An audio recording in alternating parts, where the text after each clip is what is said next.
All right, enough Arsenal, enough City. How about some quick hits instead? Let's go, Gab. A goal from Paris-born bread and buttered Kingsley Coman gives Bayern a 1-0 win over Paris Saint-Germain at the Parc des Princes. Jules, your thoughts? One evening, Gab, it was at the Parc des Princes. The atmosphere was amazing, to be fair. And then the game was exactly what I expected, without Mbappe only on the bench because he was not fully fit. Oh, so you only had Neymar and Messi. But you can't attack with Neymar and Messi though. There's none of them is a centre forward. You can't play against a team like Bayern like that because they put you under pressure. I thought the flat 4-4-2 from PSG was a mistake by Galtier. It was completely inoffensive. PSG had only one shot that was in the whole first half. A block, by the way, a block free kick from Messi, which is embarrassing, really. And to be fair, watching that first half, not that Bayern were great. I think Bayern were average on the night. They deserved to win. Yes, although PSG could have nicked a draw at the end, but they were not that good. And yeah, I thought PSG was embarrassing. You can't set up to just defend. This is not what PSG do. I would rather you go and attack and try something, even if then you lose 2-0, you lose 2-1, 3-1, whatever. I don't care. But I was not happy. Once Julien came on, of course, the game changed massively. And you know what? You could feel the fear within Bayern when he came on. Nagelsmann was all agitated on the bench. Let's do this. Let's change that. De Ligt, you come in. You go on Neymar, who went in as a number 10. And at that same time, the stadium kind of erupted for Julien, and you can feel that PSG suddenly had hope. And he changed the game. He could have scored. He was really unlucky not to score twice. And he's the only hope we have for the second leg. And it's still a long shot because Bayern are a huge favourite now to go through. But at least with Julien, something can happen at any time in the game and anything is possible. But before that... But collectively, it was with Neymar and Messi, that's the whole point. Anything can happen at any point in the game. The three of them can't play together. Can't play well together. There's no more M&M. There's no, you can. They're just not going to perform well. It's impossible. You can have two, maybe together, playing well. If you have Julien on his own... How do you put together a team, right? And whether we can't blame Leonardo for everything because he's long gone, right? Yeah. How do you put together a team with a budget of 700, 800 million, and they can't play well with the three best players with the? I mean, like to me, this goes a lot deeper. Yeah, right? for sure. It's not just. I mean, I think Gaultier said hasn't helped himself. I mean, he's helped himself recently. Yeah. But why is this so terribly put together?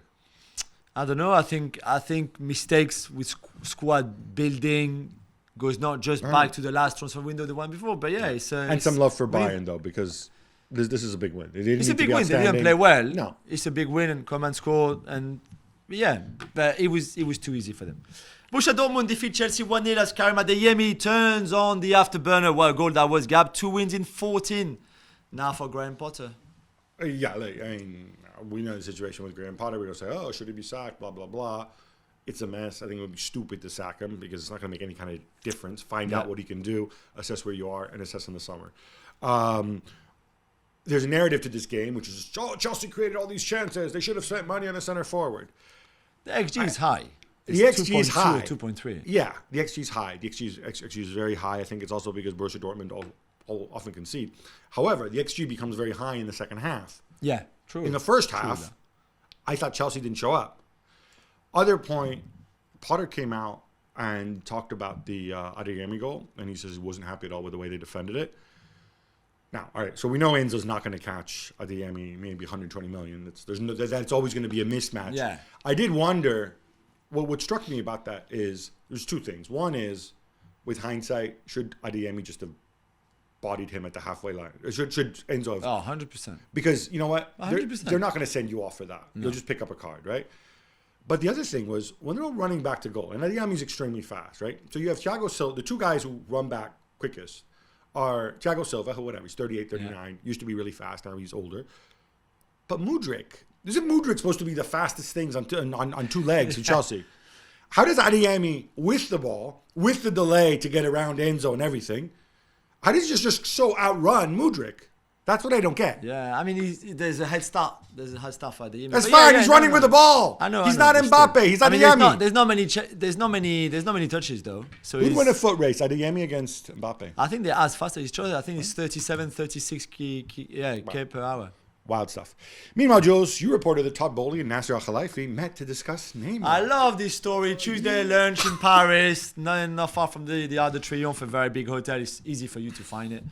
To me, not just to talk about Neymar. They did talk about Neymar, and we know that he was offered to Chelsea. Ziyech too, and the ECA, and a lot of different things. But Neymar was maybe the biggest topic that they had. We know that Todd Bowley kind of liked the idea maybe last summer, didn't happen. We know that Tuchel also lobbied the summer before that. Let's see, but I think PSG were happy if they would find a club for Neymar. Yeah, well, they have the Ukrainian Neymar. Might not get the real one. Thanks for watching ESPN on YouTube. For more sports highlights and analysis, be sure to download the ESPN app. And for live streaming and premium content, subscribe to ESPN+.